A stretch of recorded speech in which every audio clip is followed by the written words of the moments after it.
Yeah,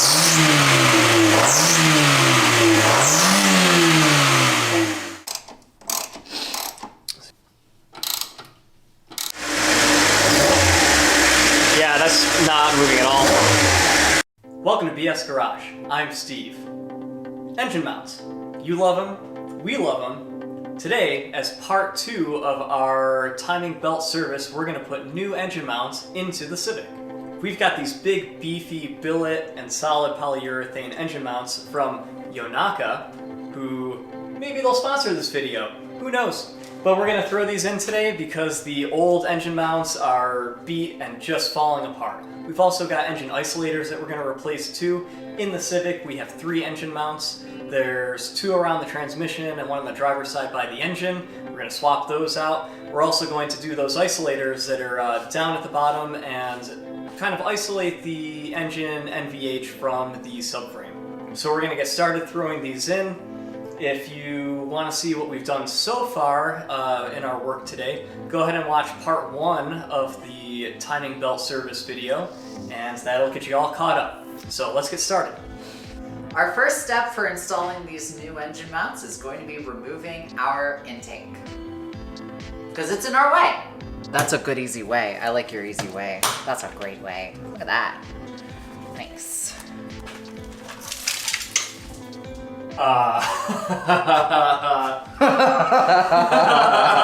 What is in there? It's rocks. It's all shit. Oh my god. How did that all get in there? I don't know. Wow. That's amazing.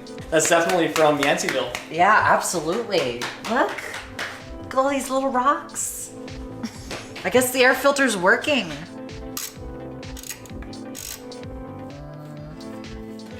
Is that the way? Yes, that is in fact the way to do it. Ta-da! Engine mount. There it is. Now that we have the workspace prepped a little bit, we're actually going to approach the rear mount first. And the reason for that is that it's kind of a tight fit, and I think that if we unbolt that, we'll be able to actually rock the engine forward a little bit and get some clearance so that we can pull it out from the back. So that's the one that we want to do first, and then we'll hit the 2 sides. All right, so first thing that we're going to try to do is to break this through bolt on the rear mount. There it goes.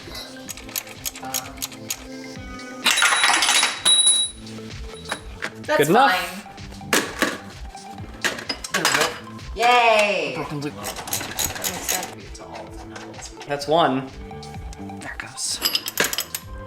So some of the bolts on this back engine mount are a real bear to get off. We've got pretty much every extension that we own daisy chained together and a swivel on the end of it, and we've snaked it through these 3 hoses here, and we were finally able to get it seated on the bolt from above.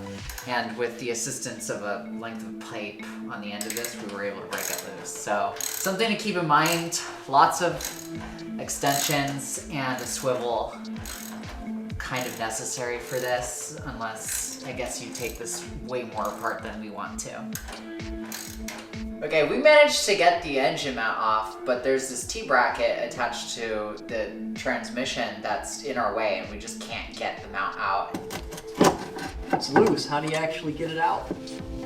And all of the bolts that are attached to that T-bracket are fused. We've changed gears. We're not gonna bother messing with those anymore. We've got 2 jacks, and we're going to use these 2 jacks to balance the engine and undo all of the mounts so we can lift the whole thing up, given the clearance that the attached exhaust allows us, which should be about 1 inch, maybe 1.5 inches. I think that's all we're going to need in order to get that mount out. So, wish us luck.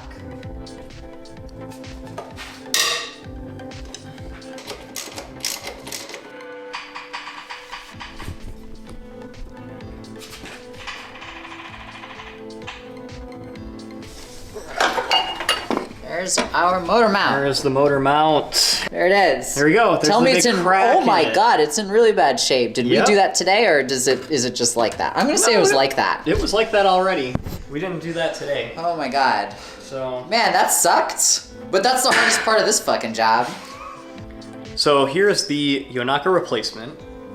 can see it's the same bolt pattern. It's a little bit thicker, so hopefully wedging it in there isn't any more difficult than getting this one out. Big hope. So I thought that we should mention, since the double jack method worked really well for us, a few more details about it. So when we're doing the double jack thing, you want to support one jack under the oil pan, the other one underneath the transmission. Go real slow, lifting them both at the same time. You don't want to go too high because you don't want things to be thrown off balance or for anything to break. So you go real slow, and the part that's going to hit first is the shift linkage in the back. So if you have someone look at the shift linkage from the back, you want to make sure that you stop jacking when that gets close to the subframe. Last thing is that before you start jacking, you want to remember to remove the nut here and on that motor mount, and you want to remove the through bolt here on this one so that everything's free to move. Wouldn't hurt to also remove the isolators on both sides so that you have free range of motion without tearing anything up. And with that, let's get back to installing the rear Yonaka mount. All right, tight's tight.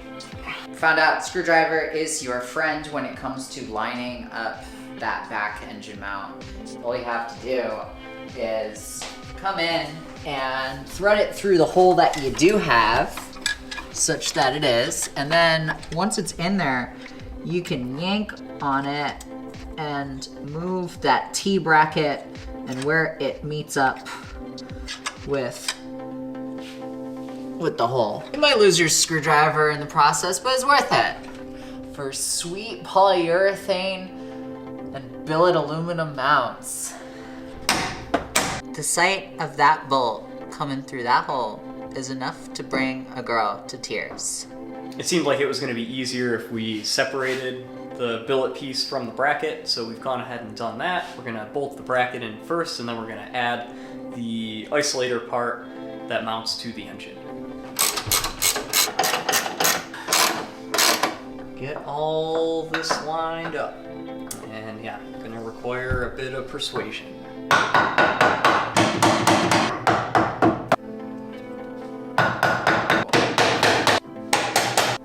Yes! Oh, nope, that's through. Oh, sweet, thank God.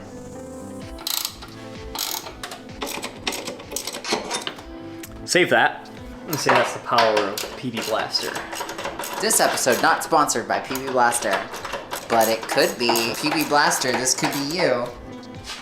Why aren't they out there just sponsoring all this hoopty content? You know? This is a contender for worst bolt. It's gonna try to fall on my face. Yeah, I'm gonna try to let it not. Oh, thanks.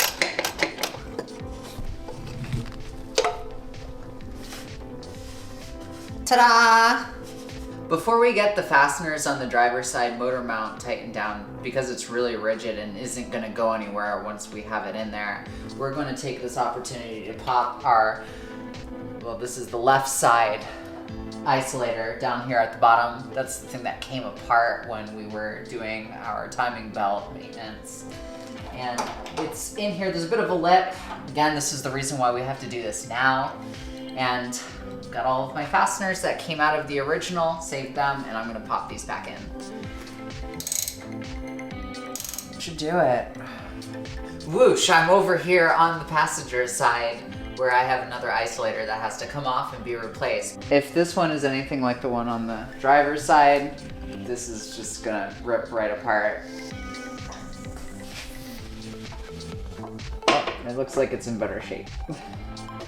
Barely. Off she comes.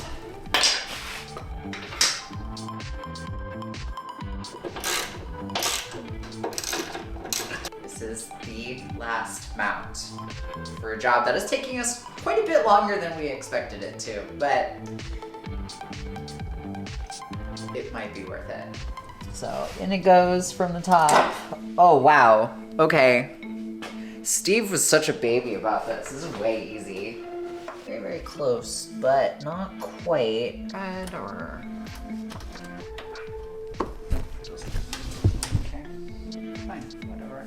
want it to spread. I'm just gonna leave it like that.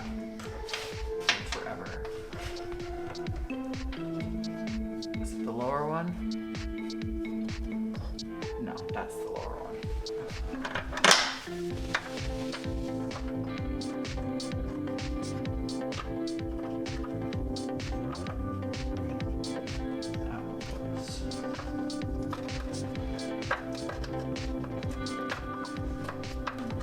Should we have a best bolt rating too? Sure. Which bolt is best bolt? Oh. I think the crank bolt. Oh yeah. Pretty well That was paced. a really good bolt. Mhm, Crank yeah. bolt. That was like big old pop.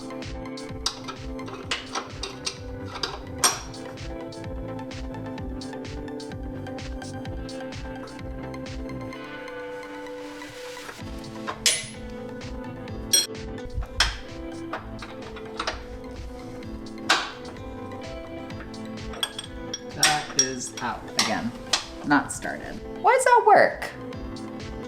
It shouldn't be able to move, and yet it does. Better than sex, that. That is the final engine mount, which makes, count 'em, 3 engine mounts that were an awful lot of work to get in, but we managed it. I'm very proud of this. And hoping that the throttle response in the Civic will be much more aggressive now without any play in the engine. I don't know how much I can really expect, but those mounts aren't going anywhere, neither is that engine. And we're going to put the intake back on, and I'm gonna have dinner. It's like 10 o'clock. Is it? Good. Give some rest. Yeah, that's not moving at all.